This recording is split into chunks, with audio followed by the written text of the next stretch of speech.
Kalau tadi bahas soal Piala Asia yang pialanya bergengsi di tanah Asia, ini ada perebutan piala yang tidak begitu bergengsi sebenarnya di Inggris. Kata siapa? Tergantung orang-orang yang memandangnya. Kata orang-orang tertentu yang mungkin menganggap piala ini tidak begitu bergengsi. Dan ini ada yang pertemukan antara dua klub besar, ada dari Premier League yaitu Chelsea dan juga Liverpool. Ini nggak disebut dua tim papan atas karena yang satu nggak lagi di papan atas. Jadi dua tim besar yaitu Chelsea dan Liverpool. Walaupun ini piala benar-benar nggak begitu prestisius, tapi mungkin buat salah satu tim atau mungkin buat dua-duanya ini juga ada trofi yang cukup penting buat mereka musim ini.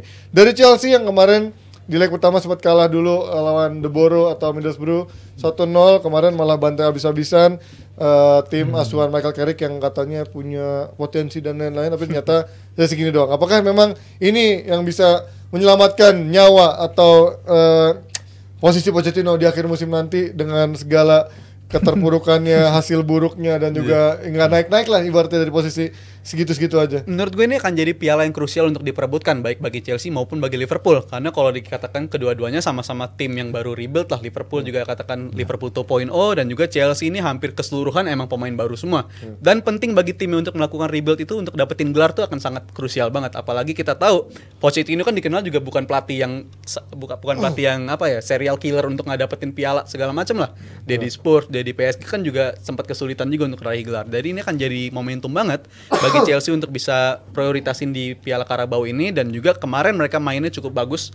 Gua puas sama permainan mereka lawan Middlesbrough kemarin, 6-1 di kandang dan 4-0 di babak pertama. Itu menurut gua udah pencapaian luar biasa banget. Dan gue 2 pekan lalu juga di hari Rabu gue sempat bilang kalau di review yang leg pertama tuh ya, itu menurut gue Chelsea-nya agak coba-coba sih, itu lebih ke arah eksperimen juga, karena gue inget di laga lawan Borough di leg pertama itu mereka memainkan tanpa striker murni, yang biasanya justru Pochettino itu dikenal mencoba-coba antara Broja atau si Jackson sekalian untuk menjadi posisi striker. Tapi di leg pertama itu dia coba pure mainin strikernya itu si Cole Palmer, yang sebenarnya mereka bisa nyiptain peluang, tapi ya itu mereka nggak klinikal sama sekali, mainnya buang-buang peluang di leg pertama. Dan menurut gue mereka emang layak kalah untuk di leg pertama karena lini belakang yang tampil begitu buruk. Tapi hal itu berbanding terbalik sama performa mereka setelah itu. Mereka diikuti sama pertandingan-pertandingan di liga cukup konsisten, terbukti di 5 laga terakhir udah 12 poin dari maksimal 15 poin. Jadi menurut gue emang Chelsea ini selama 1 bulan terakhir ini salah satu tim yang paling improve juga bersama Pochettino. Terbukti dari beberapa pemain yang udah mulai balik dari cedera. Chilwell tadi malam udah dimainin lagi, dan menurut gue ini pemain-pemain yang bisa menyelamatkan karir Pochettino, at least memperpanjang nafas Pochettino 1 tahun 2 tahun ke depan. Menurut gue dia tetap safe lah untuk karir di Chelsea. Optimisme mulai ini ya. Chelsea di hadapan pemerhati Chelsea ya. Lumayan dari seorang fans Liverpool. Gimana Firman, setuju dengan pendapat Rizal soal Chelsea yang mungkin bisa lebih baik lagi dengan pemain-pemain yang sudah kembali dari cedera ini? Iya, sebenarnya Chelsea itu kan 6 kemenangan ya dari 7 laga terakhir, dan kalah sekali itu lawan Borough itu doang yang mereka rectify di pertandingan ini. Hanya 2 kali kebobolan dari 4 laga terakhir untuk tim yang sejauh ini susah sekali mencetak clean sheet ya. Kita ingat game gila mereka lawan City. Tapi kalau gue lihat memang lawan-lawan yang mereka kalahin ya dalam rentetan itu memang masih kayak nggak terlalu bagus gitu. Kalau lihat lawan-lawan ya Luton, Wolves saja mereka kalah, Sheffield United, Crystal Palace juga mereka menangnya tipis. Jadi di juri still out sih sebenarnya, masih lihat apa yang harus bisa ditawarkan Pochettino ke depannya. Tapi Pochettino udah bilang, gue tuh pingin menangin trofi. Apapun yang gue lakukan, apapun yang terjadi, I want to win this trophy gitu. Kan, buat dia penting karena dia kayaknya belum pernah menang trofi ya di Spurs, di Spurs ya, di Inggris ya. Makanya dia itu yang EFL Cup Spurs tuh siapa ya? EFL masuk final doang, tapi bukan dia yang pas mereka juara. Udah lama banget itu. Hari Redknapp 2007. Apa sih tim Sherwood? Iya itu terakhir siapa sih? Udah lama banget. Juara Juan de Ramos ya kalau enggak salah. Juan de Ramos. Itu Piala Liga. Iya. 11. Pesolkem apa pokoknya Martinho udah lama banget ya. Dan dia bilang dia pingin menang. Tapi itu tadi kalau kita bicarain Chelsea, kita bicarain satu squad yang sangat muda. Dan kemudian squad baru dan kemudian injury hit Kita tahu cara bermain Chelsea seperti apa dari tahun ke tahun. Mereka perlu 2 wingback itu untuk fit sebenarnya. Chilwell dan Reece James. Reece James udah nggak bisa lah kayaknya. Udah 3 kali cedera serius sepanjang setahun 2 tahun terakhir. Ketika Chilwell ketika dia main kemarin dengan diagonal runs-nya, dia kan suka nyari posisi ke tengah kotak penalti, dia suka bantu transition in attack. Itu membuat dimensi Chelsea jauh lebih berbeda ketimbang nggak ada, karena selama ini ya dia mainin Disasi di kanan, mereka mainin beberapa Levi Colwill terutama di sektor back sayap kiri yang sama sekali bukan posisinya. Jadi kalau mereka bisa mempertahankan Chilwell dari cedera dan juga Cole Palmer ini ya bisa aja, tapi ceilingnya seperti apa itu yang masih tusun sih kalau gua bilang sih. Lawannya Liverpool di final nanti, siapa yang lebih butuh nih Mas musim ini? Karena Liverpool kan pasti juga masih bersaing di papan atas juga di Premier League. Kemudian di Europa League, seberapa penting menurut lo untuk meraih trofi ini? Ini ulangan final kemarin juga ya? Carabao juga, terakhir Liverpool Carabao. Ya. Oh iya, enggak? Ini yang final dua tahun final yang Kepa bukan? Tahun lalu kan MU. Final yang Kepa kan. 2 tahun lalu kan 2 final kan Chelsea Liverpool kan. FA Cup juga. FA Cup Tahun lalu sama. 2 final ada MU di sana. Sama itu. Derby. Ini cuma 1 juara. Derby. Dan lu bilang nggak penting, buktinya City juara 3 kali berturut-turut. Kemudian emang pernah trofi Mas. Turnamen ini kan Emang artinya nabung trofi dia. once you enter the tournament ya pasti lo ujungnya pengen juara lah ya. Betul, Apapun juara. itu, apalagi ketika lo sampai ke semifinal lo pasti tim inti yang lo mainin Ya, gitu kan. Biasanya seperti itu gitu ya. Kecuali mungkin Klopp selalu pengecualian, kipernya selalu Kelleher yang dia mainin. Selebihnya ya bebas ya mau siapa yang dimainin gitu. Ya kalau untuk pengen siapa yang dapat trofi, ya sebetulnya gue pengen lihat Chelsea sih. Chelsea untuk bisa meraih trofi ini pembuktian buat ya semua orang bahwa ya ini tim ini sedang membangun, dan gue selalu percaya sama project ini yang gue bilang dari awal. Pemain inti lo 7 cabut, tapi lo harus langsung bikin tim yang harus running well gitu kan nggak gampang juga. Dan gue bilang selama secepat apa dia bisa membuat komposisi utama dulu nih, itu kan belum pernah dapet tuh komposisi utamanya gue seperti apa sih.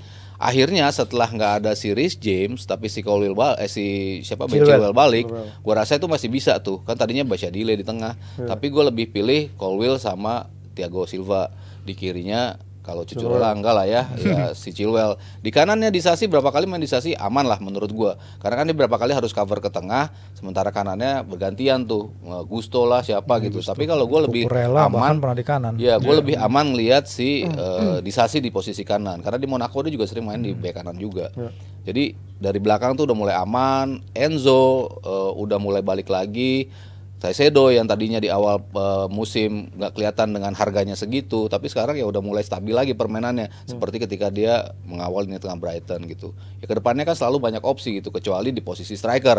Makanya si Pochettino selalu bilang kan, gue butuh striker yang betul-betul striker nomor 9. Ya Nicolas Jackson oke, tapi bukan striker yang bisa mungkin lo andalkan untuk selalu Jackson bikin yang gol. beli dia, bukan ya? Apa Jackson datang setelah dia? Enggak. Awal musim Baru ini. awal musim. Bareng. Iya bareng. Iya, Apa iya. maksudnya Pochettino datang duluan abis itu Jackson, apa Jackson duluan datang baru Pochettino? Enggak kan? Pochettino kan juga Iya. dealnya udah cukup lama deh Iya kan? sebenarnya. Berarti kan Berarti harusnya ini ketahuan by dia. under request juga dari seorang Pochettino dan, kan? Dan maksudnya kan ini orang masalahnya kan juga di klinikalnya kan. Maksudnya lo kayak Darwin Nunes itu kan juga untuk mendapatkan sekian banyak peluang untuk menjadi gol gitu. Nicolas Jackson kan seperti itu. Di satu game dia bisa bikin cetak 3 gol, di satu game di beberapa game berturut-turut dia nggak bisa cetak gol. Tapi chance yang dia create itu masih banyak gitu. Jadi gue selalu melihat tim Chelsea ini punya potensi asalkan komposisi ideal lo tuh udah ada nih kan. Selama ini kan lo kehilangan 7 pemain, lo gimana sih mau ciptain komposisi ideal, mencarinya tuh seperti apa gitu. Nah pelan-pelan sudah ada, nggak bisa konsistensi itu kan, lo butuh konsistensi untuk membuktikan itu. Makin kesini konsistensi itu udah ada ya, walaupun Virzi bilang tim-timnya tadi yang dia kalahin tidak terlalu oke dari sisi kualitas, tapi kan tim-tim ini juga tim lain pun kesulitan melawan mereka gitu. Liverpool nggak bisa menang lawan Luton, Sheffield selalu bisa ngasihkan kejutan.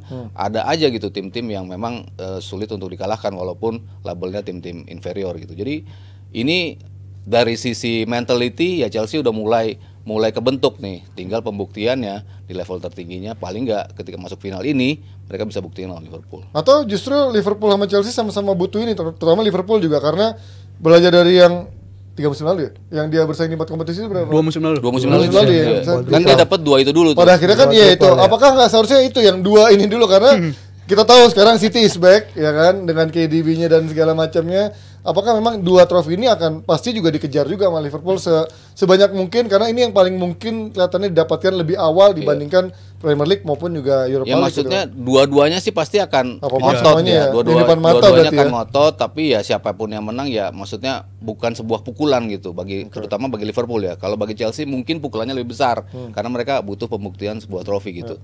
Kalau si Liverpool ya menurut gua kalah pun ya nggak masalah juga bagi Klopp. He's aiming lebih tinggi dari itu menurut gua sekarang ya.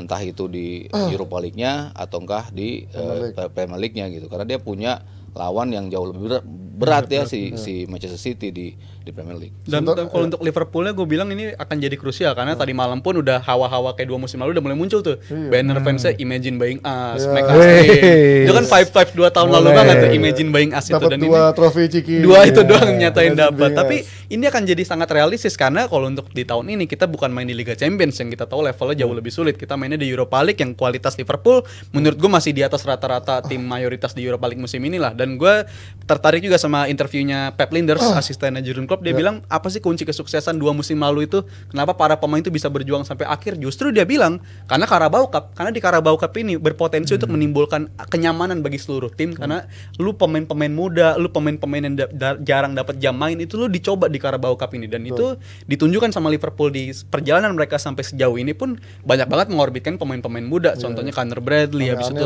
Jarrell Kwanza, awal-awal Ben Doak dimainin di sana dan menurut gue ini sangat-sangat membantu kualitas ruang ganti Liverpool menjadi sangat-sangat hijau gitu istilahnya sangat-sangat terjaga ya karena mereka bisa berjuang sejauh ini. Dan manajemen pun senang. Kita nggak perlu nyari pemain mahal, pemain muda aja kita paksain main bisa gitu ya. Bisa menunjukkan skill segala macam, bisa FSG menunjukkan senang kebolehan dan menurut gua ini kan Liverpool kita tahu sebulan terakhir diterpa sama badai cedera lah, Robertson cedera, Tsimikas cedera. Tapi ngeliat performa si Joe Gomez yang bisa ngisi performa tersebut, habis itu si Curtis Jones yang makin hari makin konsisten. Menurut gua ketika pemain-pemain tersebut balik, kayak contohnya Joe Gomez, Szoboszlai balik, nggak akan semudah itu untuk mereka ngerebut posisi mereka yang sebelumnya mereka jaminan starter. Untuk kedepannya menurut gua akan jadi persaingan yang sangat sehat di tim ini dan mungkin harapan gue bisa di start dari Piala Carabao dulu 1/4 lah istilahnya 1/4 piala. Si Klopp kan juga bilang kan, gue nggak mau cari bek kanan, gue nggak mau cari bek tengah. Kalau gue sibuk ngurusin mereka, gue nggak akan lihat nih Bradley muncul, gue nggak lihat Kwanzaa muncul. Justru karena gue nggak mikirin gue bakal beli,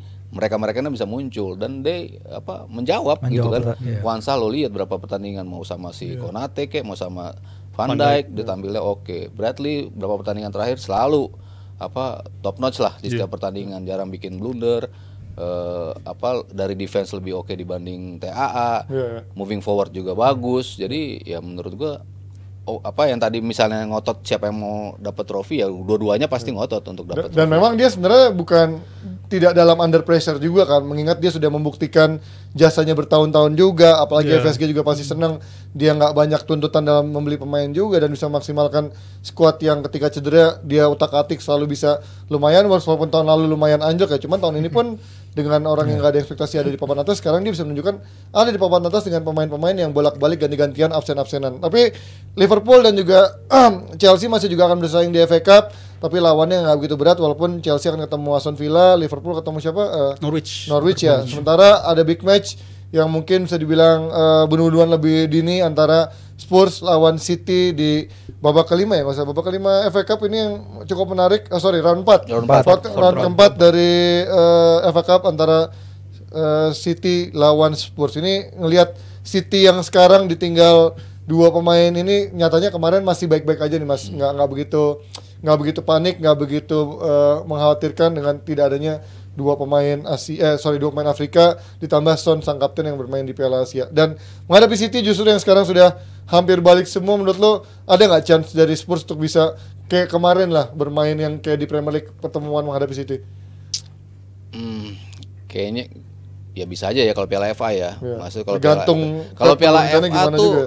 Pep kayak lebih santai masuk ke turnamennya gitu, udah ke setiap pertandingan tuh nggak ke faktor apanya ya, mentality sama itu juga kayaknya beda gitu kalau masuk turnamen itu. Entah dia menang apa enggak, tapi kan sering yang kalahnya gitu kan si Manchester City kalau kita bicara Piala FA gitu. Jadi ada possibility aja mereka bisa ngalamin kekalahan. Cuman kalau dari sisi permainan ya gua rasa mereka will be tetap City dominating the game. Spurs tetap akan memainkan gaya mereka. Pressing ya. High pressing. komposisi 2 itu diganti sama 3, ya gue rasa itu akan tetap mereka praktikkan karena kan mereka akan membawa ini ke liga permainan di Premier League selanjutnya kan. Masih nggak ada Son, masih nggak ada Bissouma, masih Sarr, nggak tahu mereka lanjut nggak tuh di turnamen Piala Afrikanya tuh bisa memasak. Ada beberapa yang enggak, tapi enggak cukup waktu buat balik besok ya. Jadi maksudnya untuk Premier League-nya kan, maksudnya mereka masih butuh settle dengan 3 pemain itu, Bjorberg, bisa Lo Celso lah, bisa Bentancur. Ya jadi gua rasa pasti seru nih pertandingan. Keberanian Ainge dengan permainan ofensifnya, high defense line-nya lawan City yang selalu being City, counter attacking-nya luar biasa. Apalagi De Bruyne udah balik. Haaland mungkin bisa balik juga di laga ini. Dan sementara Spurs juga pastinya di piala kayak gini penting kan buat mereka, buat Ainge juga pastinya buat musim pertama, mengingat ya Premier League tidak akan semudah itu juga buat dia, ditambah ya dia nggak main di level Eropa yang juga prestisius gitu kan. Satu faktor Ji, Manchester City di bawah Guardiola nggak pernah menang di Tottenham Stadium. Kemenangan terakhirnya City di markasnya Tottenham itu 2015 Maret ketika masih Manuel Pellegrini. Jadi inilah salah satu bogey groundnya si Guardiola ya, di mana dia mencoba kayak apa juga nggak bisa. Tapi era COVID deh. Era COVID sempat menang, tapi era COVID nggak ada kosong tuh, penontonnya kosong. Sama aja ya. Jadi jadi itu dia yang bikin susah. Dan musim lalu City kalah 0-1 di saat semua orang menjagokan City menang. Gue inget banget karena waktu itu gue pakai beberapa pemain City lah di tim FPL, tapi ketika itu Spurs yang menang. Di Liga, iya. Jadi pertandingan ini selalu ada wild card-nya, gue bilang selalu ada faktor-faktor lain yang bermain. Kalau kita lihat memang gayanya Postecoglou sekarang tuh beda banget dari gaya pelatih-pelatih Spurs yang lain. Apakah ini akan memihak kepada mereka ataukah ini akan melawan mereka ketika menghadapi tim dengan karakter seperti City? Tapi ya itu tadi kita lihat, karena secara kalender juga Holland nggak tahu belum bisa balik apa enggak kayaknya, tapi De Bruyne pelan-pelan masuk ke dalam. Iya belum ya. De Bruyne kita tahu walaupun dia main sebentar tapi dia bisa create banyak lawan Newcastle, jadi as if dia nggak pernah pergi. Tapi ya ini dia, kita lihat menurut gua Spurs ini satu tim yang punya ancaman juga sih ke tim-tim papan atas sih. Dan kalau untuk City-nya menurut gue ini pertandingan FA Cup gini menurut gue ideal ya. Secara pressure mereka menurut gue nggak terlalu berat walaupun mereka title holders ya, mereka juara bertahan statusnya. Tapi untuk pertandingan lawan Spurs gue rasa sih di FA Cup ini pertandingan yang ideal untuk mencoba dari awal pemain-pemain muda, atau misalkan pemain-pemain yang emang baru sembuh dari cedera yang emang butuh jam main, kayak contohnya si Kevin De Bruyne. Walaupun ditunjukkan ketika lawan Newcastle dia main langsung bisa bikin impact sebegitu besar, gue harap sih pertandingan lawan Spurs kita bisa ngeliat dia jamnya ditambahin lagi, mainin dari awal. Menurut gue nggak ada salahnya untuk pertandingan besok biar lawan Spurs. Makin naik biar makin meningkat juga. Tapi walau ini ya City, walaupun dia rotasi pun kita nggak akan ngelihat kualitas mereka jomplang banget. Jadi menurut gue ini akan tetap menjadi pertandingan yang menarik, karena Spurs ketika pertandingan terakhir lawan United pun gue ngeliat emang mereka agak inferior ya ketika kehilangan si Sarr dan juga Bissouma. Tapi kita lihat besok, gue rasa Spurs sama City ini kan selalu mengajikan pertandingan-pertandingan penuh drama. Tiap musim itu selalu hujan gol. Jadi menurut gue besok akan terjadi lagi. Ya, pertandingan lain di FA juga kayaknya nggak terlalu ada masalah, seperti Newcastle ketemu Fulham ini juga pasti akan menjadi laga seru. Kita lihat apakah Newcastle juga berjuang habis-habisan untuk bisa menjaga asa. Mungkin dia lebih akan fokus di sini daripada di Premier League karena bisa menjadi trofi pertama mereka musim ini. Lolos ke Eropa lewat sini. Bisa juga lewat FA Cup. Ribet banget. Fokusnya yang Dan Ashworth-nya nggak ke MU dulu tuh, benar-benar. Atau mungkin Fulham yang bisa kasih kejutan. Kita akan bahas juga topik dari Italia yang gak kalah serunya abis yang satu ini.